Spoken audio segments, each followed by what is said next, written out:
예, 여러분 반갑습니다. 생활과 윤리, 이번 시간에는 국가와 시민의 윤리를 시민 불복종과 사회 계약론 중심으로 살펴보도록 하겠습니다. 예, 먼저 시민 불복종의 일반적인 정당화 조건에 대해서 살펴보도록 하겠습니다. 자, 시민 불복종이 되기 위한 조건이라고 이렇게 생각하시면 됩니다. 자, 첫 번째는 공공성입니다. 다른 말로 공익성이라고 하는데요. 자기 이익의 추구가 아닙니다. 자기 이익의 추구가 아니라 뭐죠? 예. 사회의 정의 실현을 목적으로 하는 양심적인 행동을 시민 불복종이라고 얘기를 하고요. 또 한 가지는 공개적이어야 됩니다. 그래서 이걸 공개성이라고 하는데요. 엄밀히 이루어지는 것이 아니라 공개적으로 이루어지는 행동이어야 되겠습니다. 무엇보다도 폭력적이거나 파괴적인 방법은 아니되어야 됩니다. 따라서 비폭력성을 요구하고 있고요. 그 다음으로는 합법적인 개혁의 방법을 동원하였으나 효과가 없을 때 마지막으로 사용한다는 겁니다. 마지막으로. 그래서 최후의 수단으로 우리는 시민불복종을 하게 된다는 겁니다. 그리고 시민불복종은 위법한 행위입니다. 따라서 시민불복종에 대한 법적 처벌의 수용은 사회 전체적인 법 체계에 대한 존중이기 때문에 처벌을 감수하는 것, 이것이 바로 시민불복종이 되겠습니다. 자, 그러면 시민불복종의 어떤 정당화 근거를 주요 사상가 중심으로 한번 살펴보도록 하겠습니다. 먼저 소로입니다. 소로는 개인의 양심에 근거하고 있습니다. 개인의 양심에 근거해서 시민불복종을 하고 있습니다. 그래서 양심에 어긋나는 즉시 마라. 예, 시민불복종 운동을 하라라고 얘기를 하고 있습니다. 드워키는 헌법 정신을 그 근거로 삼고 있고요.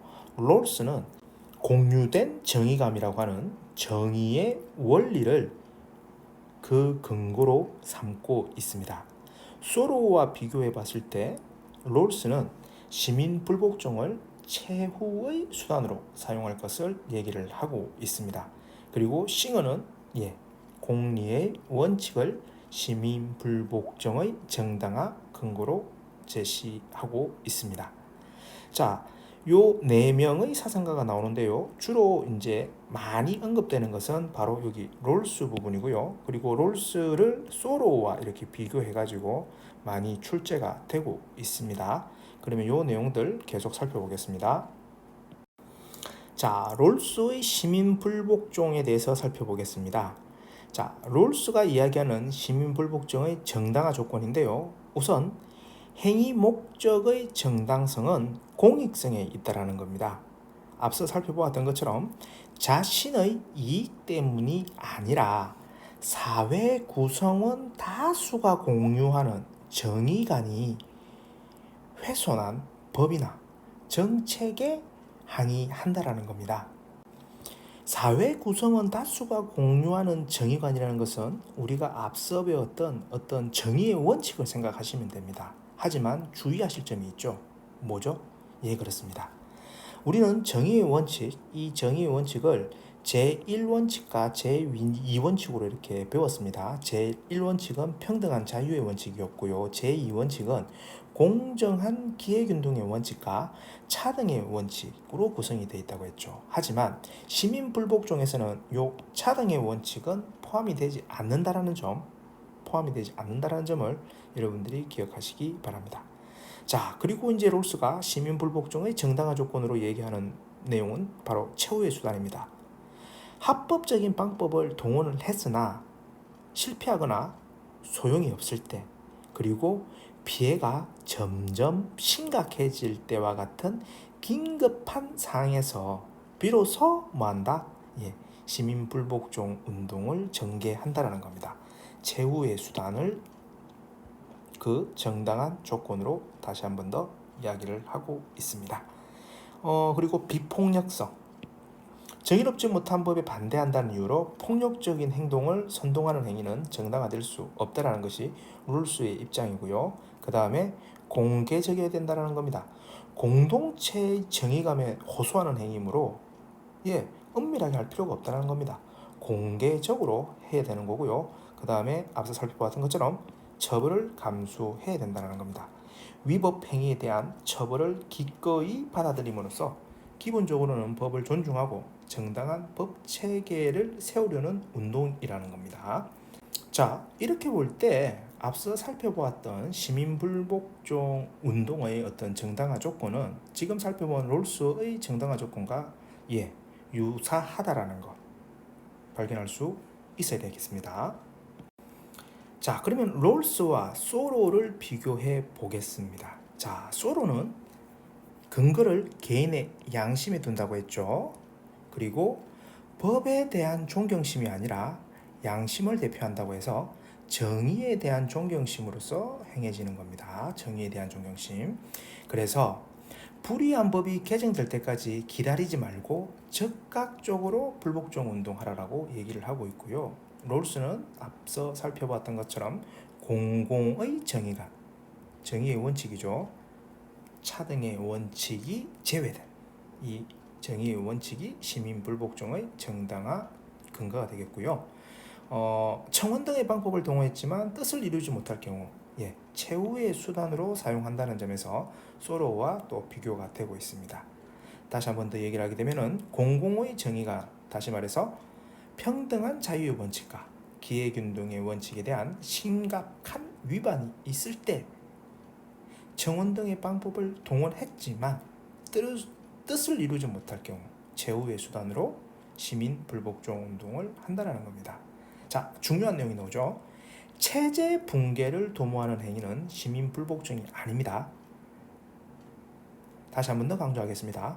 정치 체제의 변혁을 도모하거나 체제 그 자체를 붕괴시키는 행위는 시민 불복종이 아니다라는 거, 이 부분 여러분들 선지에서 많이 나오기 때문에 반드시 기억하시기 바랍니다. 자, 그러면 소로와 롤스의 공통점은 뭐냐? 시민 불복종은 신중하고 양심적인 신념의 표현이라는 부분에 있어서 같은 모습을 보이고 있고요. 그 다음에 사회 정의를 실현하기 위한 위법적 행위라는 점에서 역시 공통점을 보이고 있습니다. 시민 불복종은 이제 여기서 정리를 하도록 하고요.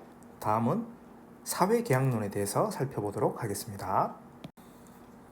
사회계약론이죠. 자, 사회계약론은 대표적인 학자 3명이죠. 홉스, 로크, 루소를 중심으로 살펴볼 건데요. 일단 홉스가 이야기하고 있는, 로크가 이야기하고 있는, 루소가 얘기하고 있는 자연 상태와 그리고 그 자연 상태에서 계약한 내용이 무엇인지를 여러분들 반드시 기억하고 계셔야 됩니다. 다시 한 번 더 강조합니다.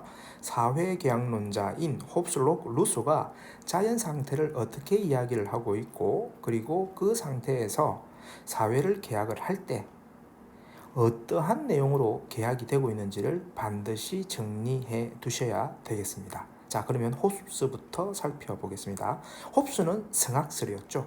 그래서 한정된 재화, 이 한정된 재화 때문에 그 인간들은 자연 상태에 놓여진 인간들은 만인에 대한 투쟁, 다시 말해서 전쟁 상태에 놓이게 된다라고 얘기했습니다.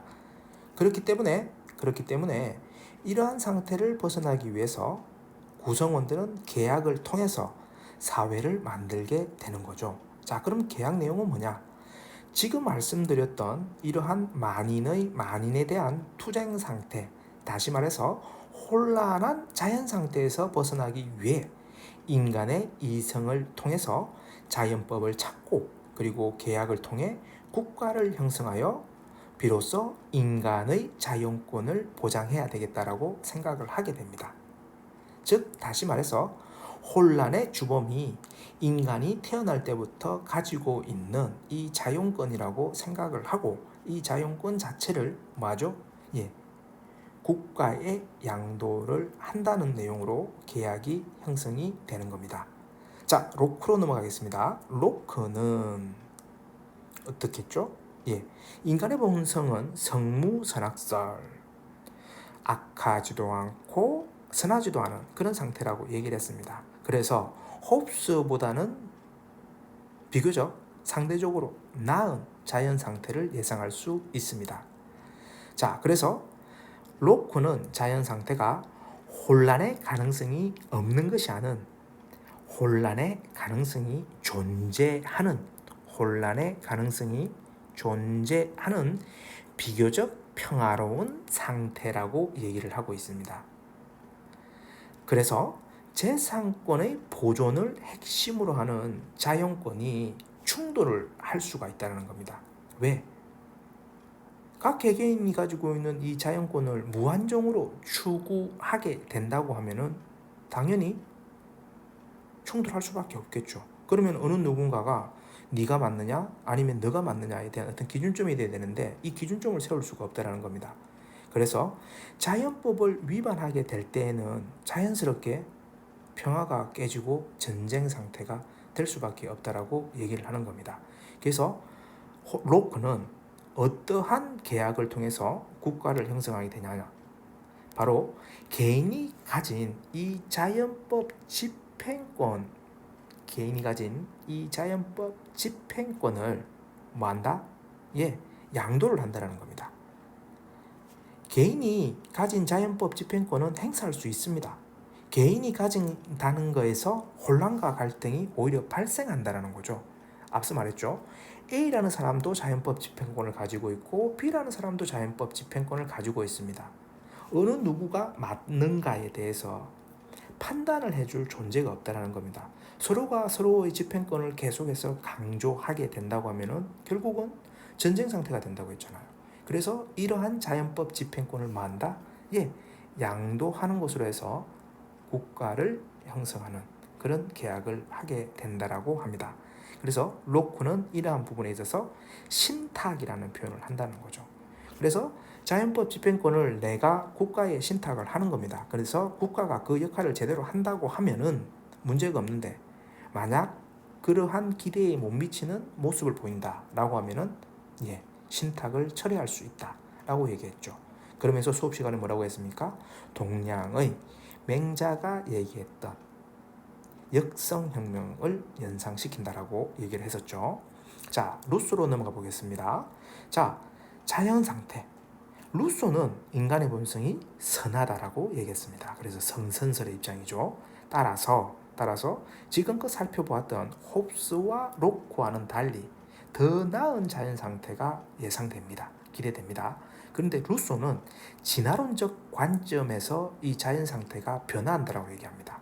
자연스러운 진화의 결과로 재산 소유가 이제 가능해지게 되는데, 이 재산 소유와 같은 사익 추구가 가능해지게 되면은 자연스럽게 평화로운 상태였던 이 자연 상태가 불평등의 혼란 상태가 될 수밖에 없다라고, 이 방향으로 진화가 된다라고 얘기를 하고 있습니다. 따라서 루소는 이러한 자연 상태에서 나타나고 있는 불평등의 혼란 상태를 극복하기 위해서 어떠한 내용으로 계약을 하느냐, 자연 상태에서의 어떤 자기 인식과 그리고 이를 통해 얻은 소유물 및 이에 관한 권리가 다름 아닌 혼란의 주범이기 때문에 일반 의지에 따라서 모든 자연권을 양도해서 예상되는 불평등의 혼란 상태를 막아야 된다. 이런 관점에서 계약을 하게 된다라고 얘기를 합니다. 자, 일반 의지는 공공선을 추구하는 그런 마음이라고 했죠. 즉, 인간은 선하기 때문에 이런 일반 의지라는 부분이 기대될 수 있는 겁니다. 반대되는 개념으로 뭐 있다고 했죠? 그렇죠. 특수 의지라는 게 있다라고 했습니다. 특수 의지는 사익을 추구하는, 사적인 이익을 추구하는 그런 의지를 얘기를 한다고 했죠. 자, 그래서 우리가 홉스와 루소의 사회계약론 내용을 살펴봤는데요. 이제 공통점을 한번 정리해 보겠습니다.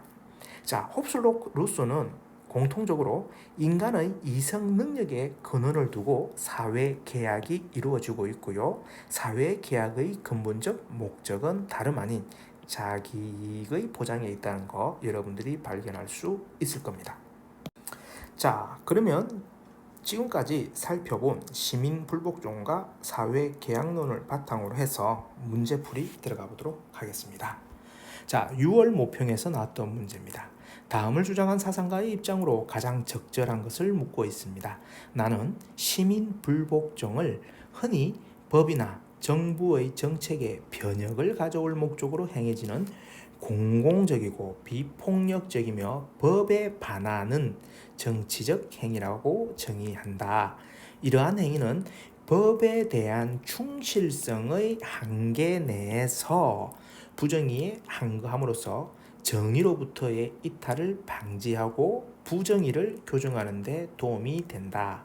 정당한 시민불복종은 참여하고자 하는 일반적 성향은 질서정연한 사회 속에서 안정을 가져다 준다. 누구죠? 예, 롤스입니다. 롤스. 자, 롤스는 정치 체제를 여러 개로 이렇게 구분을 하고 있는데요. 시민불복종 운동이 가능하기 위해서는 거의 정의로운 상태 혹은 질서정연한 사회, 이런 사회에서 시민불복종이 가능하지 그 이하의 사회에서는 시민불복종이 불가능하다라고 얘기를 하고 있었고요. 그 다음에 법의 충실성의 한계 내라는 이런 표현이 자주 등장하게 됩니다. 자, 그러면 롤스의 입장에서 가장 적절한 거 뭔지 살펴보겠습니다. 시민불복종은 개인의 이익이 아닌 집단의 이익에 근거해야 한다. 이건 맞습니까? 틀립니까? 예, 쉽게 생각하게 되면 맞는 걸로 여러분들이 실수할 수 있습니다. 하지만 개인의 이익도 아니고 집단의 이익도 아니라 롤스의 입장에서는 뭐였죠? 예, 공공선이었습니다. 공공성, 공익성 뭐 이런 얘기 했었죠. 여기에 근거해야 된다고 했기 때문에 이 부분은 틀린 겁니다. 자, 그리고 두 번째, 시민불복종은 사회의 기본 구조가 아주 부정의하면 성립할 수 없다. 예, 조금 전에 선생님이 요 제시된 문장을 읽으면서 설명을 해드렸죠. 롤스는 거의 정의로운 사회와 같은 어떤 조건이 갖추어진 상태에서 시민불복종이 가능하다고 했고, 그 이하의, 다시 말해서 아주 부정의하면은 시민불복종 자체가 성립할 수 없다라고 얘기했습니다. 그래서 가장 적절한 것은 일단 2번이 답입니다. 그리고 세 번째 볼게요. 시민불복종은 헌법의 정당성에 이익을 제기하는 정치적 행위다. 아니죠. 시민불복종은 비민주적 체제의 변혁. 아니죠. 그리고 시민불복종의 근거인 다수의 정의감은 개인의 양심과 양립할 수 있습니다. 자, 그래서 답은 2번이 되겠습니다. 예, 다음 문제입니다. 갑을 사상가들의 공통된 입장만을 보기에서 고른 것은, 자, 갑입니다. 자기 보존을 위해 전쟁 상태인 자연 상태에서 벗어나야 한다. 이를 위해 각자는 그들이 지닌 자연권을 한 사람 혹은 하나의 합의체에 양도해야 된다. 이 누구냐면요, 홉스입니다. 홉스. 절대 왕정을 이야기하고 있는, 절대 군주제를 얘기하고 있는 홉스고요. 을은 각자가 가진 자연법의 집행권을 포기하여, 자연법의 집행권 누구였죠? 예, 로크였습니다. 포기하여 그것을 공동체에게 양도하는 곳에서만 정치사회가 존재하게 된다. 정치사회에서 각자는 그 자신의 생명자유재산을 보존하게 된다 라고 되어 있습니다. 자, 그러면 여기는 사회계약론과 관련된 입장을 살펴보는 겁니다. 자, 보겠습니다. 기억, 국가 권력은 한 사람에게 독점되는 절대적인 권한이다. 이거는 갑만 해당되는 거죠. 자, 그 다음에 니은, 국가의 역할은 시민들의 안전한 삶을 보장하는 것이다. 예, 맞죠? 국가 권위는 시민들의 자발적 합의에 의해서 정당화된다. 사회개혁이라는 것은 자발적 합의를 전제하고 있는 겁니다. 자, 리얼 보겠습니다. 국가의 명령에 복종할 시민의 의무는 자연적으로 발생된다. 아니죠. 자연적으로 발생되는 거 아닙니다. 자, 그래서 답은 니은 디귿에서 3번이 되겠습니다. 지금 보셨던 것처럼 이 국가와 시민의 윤리의 내용들은 시험에 자주 나오는 부분입니다. 그래서 여러분들 다시 한 번 더 시험에 나오면은 꼭 맞출 수 있도록 점검해 보시기를 바라고요. 다음 시간 과학, 기술과 윤리로 다시 찾아뵙도록 하겠습니다. 수고하셨습니다.